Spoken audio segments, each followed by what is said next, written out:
नमस्कार।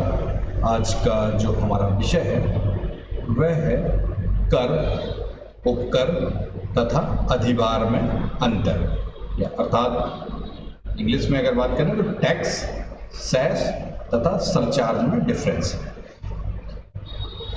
आइए हम स्टार्ट करते हैं अपना टॉपिक। पहले हम कर को समझते हैं। कर एक प्रकार का अनिवार्य अंशदान होता है जिसे करदाता बिना किसी प्रतिफल के सरकार को कर आधार से संबंधित होने के लिए देता है। बिना किसी प्रतिफल के सरकार को कर आधार से संबंधित होने के लिए देता है, उसे हम कर कहते हैं।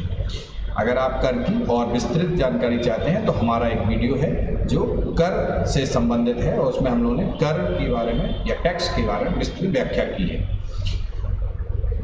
फिर कर के बारे में एक और मूल बात समझते हैं कि किसी उद्देश्य विशेष की पूर्ति के लिए कर नहीं लगाया जाता।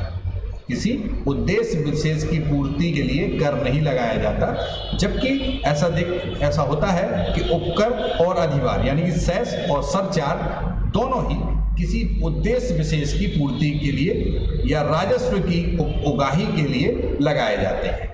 उद्देश्य विशेष की पूर्ति के लिए, राजस्व की उगाही के लिए लगाए जाते हैं। इस प्रकार हमने समझा कि कर एक प्रकार का अनिवार्य अंशदान है और यह करदाता मतलब जिसे करदाता बिना किसी प्रतिफल के सरकार को कर आधार से संबंधित होने के लिए देता है। अब हम उपकर यानी सेस को समझेंगे। उपकर कर के साथ कर आधार पर ही किसी विशेष प्रयोजन के लिए लगाया जाता है। पुनः एक बार समझिए, उपकर कर के साथ कर आधार पर ही किसी विशेष प्रयोजन के लिए लगाया गया कर है। उपकर प्रत्यक्ष और परोक्ष करों दोनों के साथ जुड़ा होता है, यानी कि उपकर जो है वो प्रत्यक्ष करों पर भी लगाया जा सकता है और मतलब अपरोक्ष करों यानी कि अप्रत्यक्ष करों के साथ भी लगाया जा सकता है। वैसे सिद्धांततः उपकर जैसे शिक्षा की बात करें कर आधार पर लगाया जाता है। अगर हम भारत के संदर्भ में समझें तो भारत में हाल में लगाया गया उपकर अधिभार की ही तरह कर दायित्व पर लगाया जाता है। अभी हम आगे कर अधिभार को समझेंगे, फिर आप इस बात को भी समझ जाएंगे। अब हम बात करते हैं अधिभार की यानी कि सरचार्ज की। सरचार्ज यानी कि अधिभार, अधिभार कर के ऊपर कर है। अधिभार कर के ऊपर कर है जिसकी गणना कर दायित्व पर की जाती है। जिसकी गणना कर दायित्व पर की जाती है। सामान्यतः अधिभार प्रत्यक्ष कर पर लगाया जाता है।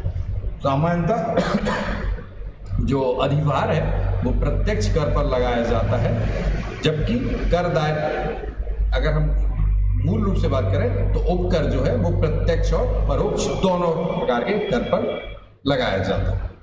अब आगे की बात करें, इस प्रकार हम लोगों ने पहले कर को समझा, उपकर को समझा, अधिभार को समझा। फिर एक मूल बात को समझते हैं कि अधिभार तथा उपकर की प्राप्ति को राज्य के संवितरण योग्य पुल में नहीं डाला जाता, जबकि या मतलब इन दोनों की जो प्राप्ति होती है इसके राजस्व को उन उद्देश्यों पर लगाया जाता है जिनके लिए इन्हें लगाया गया है। जिनके लिए इन्हें लगाया गया है। तो आप मूल रूप से समझोगे कि कर यानी कि करदाता बिना किसी प्रतिफल के सरकार को कर आधार से संबंधित होने के लिए देता है और ये किसी उद्देश्य विशेष की पूर्ति के लिए नहीं लगाए जाते हैं, जबकि अधिभार और उपकर दोनों ही किसी उद्देश्य विशेष की पूर्ति के लिए लगाए जाते हैं। उपकर कर के साथ कर आधार पर ही किसी विशेष प्रयोजन के लिए लगाया जाता है। मूल रूप से उपकर प्रत्यक्ष और परोक्ष, डायरेक्ट और इनडायरेक्ट दोनों प्रकार के करों के साथ जुड़ा रहता है। और अधिभार कर के ऊपर कर है जिसकी गणना कर दायित्व पर की जाती है। सामान्यतः अधिभार प्रत्यक्ष कर पर लगाया जाता है। इस प्रकार हम लोगों ने कर, उपकर और अधिभार अर्थात टैक्स, सेस और सरचार्ज में अंतर को समझा। इसी के साथ यह वीडियो समाप्त होता है। नमस्कार।